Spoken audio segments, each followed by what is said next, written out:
How's it going, Blazers? This is David at Blade Banter. We're going to be working on building that community to allow for discussions while providing specifications you can relate to so you can have an educated decision on your purchase.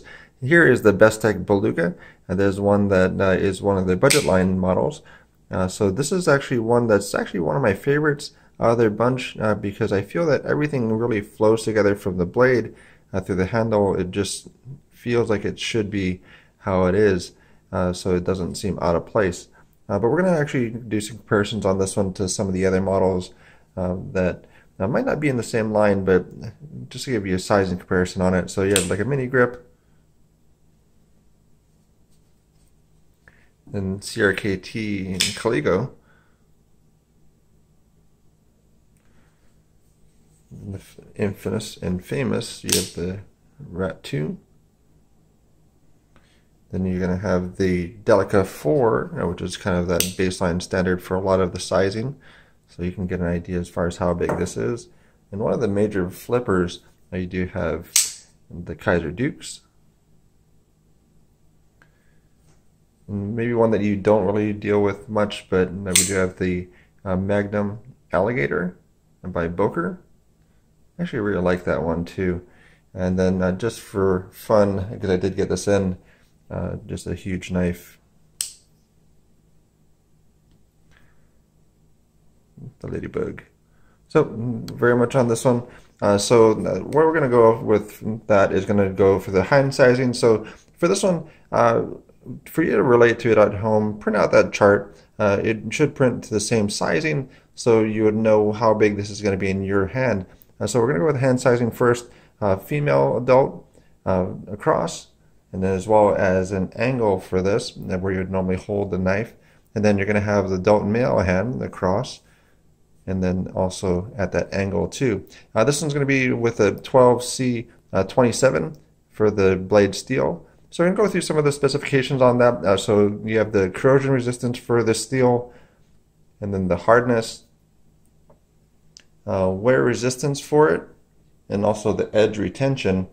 So those are some of the things that you can see on that chart. So if you need to go back to it, pause it as you go, and you can kind of see where it fits as far as a comparison between the other steels that you might be looking at for your blades. This one is going to be also one I'm going to be using the Lyman pull gauge for, to give you an idea as far as that flipping action, as far as how much pressure you really need to actuate this action. So about 2 to 3 pounds seems to be about a good sticking point for the flipper tab. And then, so kind of put that in perspective, on the last video, it's basically the 18-ounce cans of soup, basically 2 of those are about it. So that's going to be a little bit higher, so about almost 3 pounds, 9.9 ounces. So it's a little bit heavier on that pull for the flipper tab for this knife. But that's not too bad. Still enjoyable, still something that you're going to like. And then also looking at some of these, so we do also have the microscope, which is the Carson pocket microscope.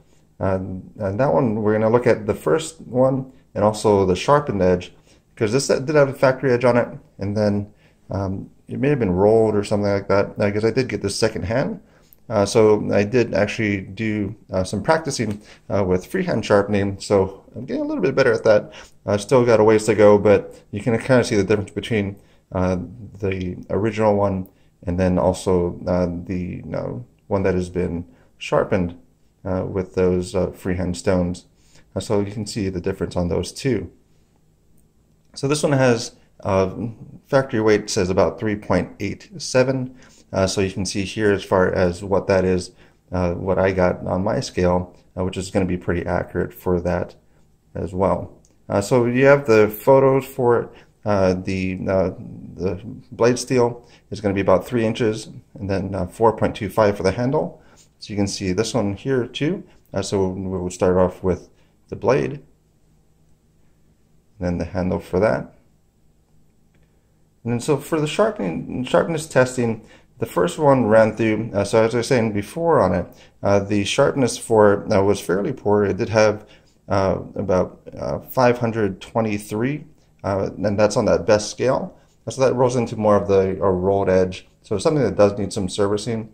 So that's where I started with for that first one. It was 523, and then at the end of it, at least I was able to get into the high-end cutlery level. So I was able to get to a 279 for this current one that's here for that blade steel. So it cuts a whole lot better.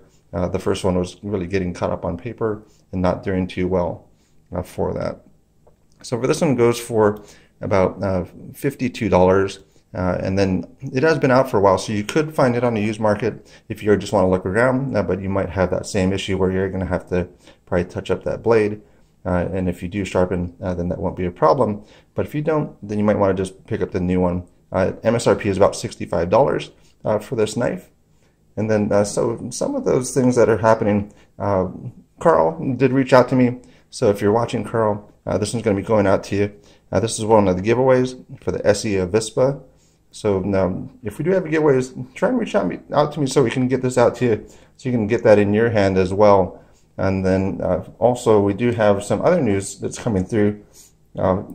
Also the Death of All Things scale for the mini grip. That's going to be a silver twill. That one is coming in probably within the week. So I'm really looking forward to that. That's what's going to go onto this one.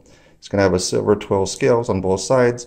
Lanyard hold delete, and it'll also be right hand tip up only, so it's not going to actually lose this on this side of things, and it will have a deep carry satin clip.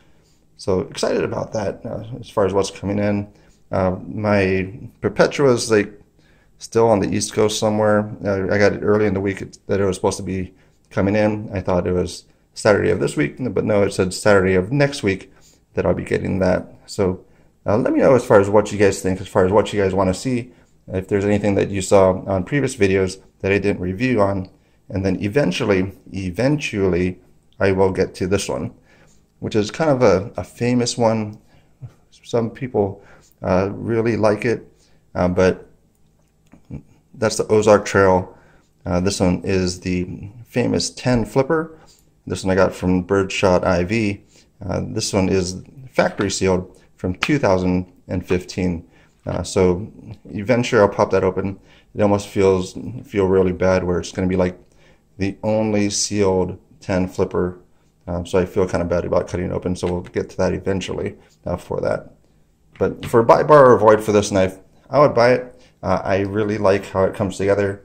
I have some other ones I experienced, like the Thorn.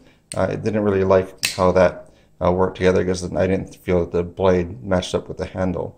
This one I feel that flows really well. So buy, borrow, avoid, buy for this one here. So let me know what you think on that, and thanks for your time.